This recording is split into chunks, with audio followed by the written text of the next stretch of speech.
Hello everyone. दोस्तों, यह जो प्रश्न है यह एडवांस ज्योमेट्री से है और इससे रिलेटेड जो प्रश्न है जो आज मैं प्रॉपर्टी बताने वाला हूं, इससे रिलेटेड हर एग्जाम में क्वेश्चंस पूछा जाता है। ये जो क्वेश्चंस आज मैं लेकर आया हूं ये एसएससी सीजीएल 2022 के पीटी में पूछा गया प्रश्न है कि किन्हीं दो समरूप त्रिभुजों का क्षेत्रफलों क्रमशः 324 सेंटीमीटर स्क्वायर और 279 सेंटीमीटर स्क्वायर है, तो उनके संगत जो शीर्षलंब हैं उनके अनुपात ज्ञात कीजिए।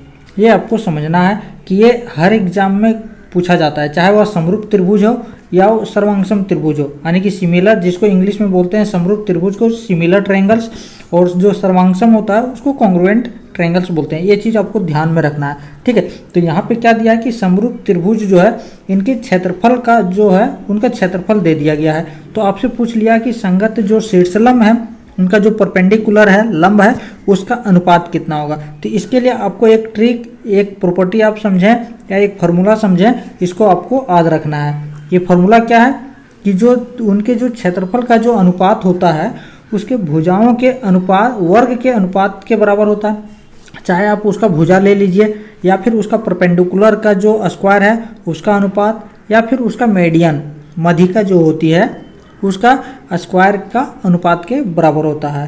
तो यहाँ पे आपका देखने को मिल रहा है कि उसके जो क्षेत्रफल है उसका अनुपात दिया हुआ है। तो क्षेत्रफल का अनुपात कितना दिया हुआ है? अनुपात नहीं दिया है, क्षेत्रफल दिया है, तो इसको अनुपात में तो लिख सकते हैं ना। 324 पहला ट्रायंगल्स का क्षेत्रफल है और दूसरे का जो क्षेत्रफल है वो 279 है, ठीक है। ये दोनों का अनुपात। अब यहाँ से पूछ लिया है कि संगत शीर्षलंब का अनुपात क्या होगा। यहाँ पे साइड जो भी उनकी जो भुजाएं दी रहेगी उसका स्क्वायर का अनुपात, लंब का स्क्वायर का अनुपात और मीडियन के स्क्वायर के अनुपात सब बराबर से होता है। तो यहाँ पे शीर्षलंब पूछा है यानी कि परपेंडिकुलर, तो यहाँ क्या होगा इसका स्क्वायर P1 बटा P2। पहला ट्रायंगल्स का परपेंडिकुलर P1 है, दूसरे ट्रायंगल्स का जो शीर्षलंब है वो हमने P2 ले लिया, इसके स्क्वायर के अनुपात के बराबर होता है, ठीक है। अब यहाँ से देखिए, अगर हमको परपेंडिकुलर का अनुपात निकालना है तो यह स्क्वायर को अगर हम हटा देंगे तो स्क्वायर को अगर हम हटाएंगे तो हमारे पास क्या बचेगा? P1 बटा P2, P1 बटा P2 हो जाएगा, और ये स्क्वायर हट जाएगा तो इधर आपका क्या हो जाएगा? रूट में आ जाएगा 324 बटा 279।